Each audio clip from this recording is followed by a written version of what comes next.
போல நெஞ்சம் கொண்ட அண்ணன் தம்பி யாரும் இல்லை. தன்னை போல என்னை எண்ணும் நீயும் நானும் ஓர் தாய் பிள்ளை. தம்பி உந்தன் உள்ளந்தானே அண்ணன் என்று வாழும் எல்லை. ஒன்றாய் காணும் வானம் என்றும் ரெண்டாய் மாற நியாயம் இல்லை.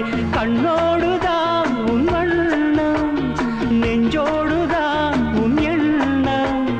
முன்னேறு நீ மென்மேலும், என் ஆசைகள் கைகூடும்.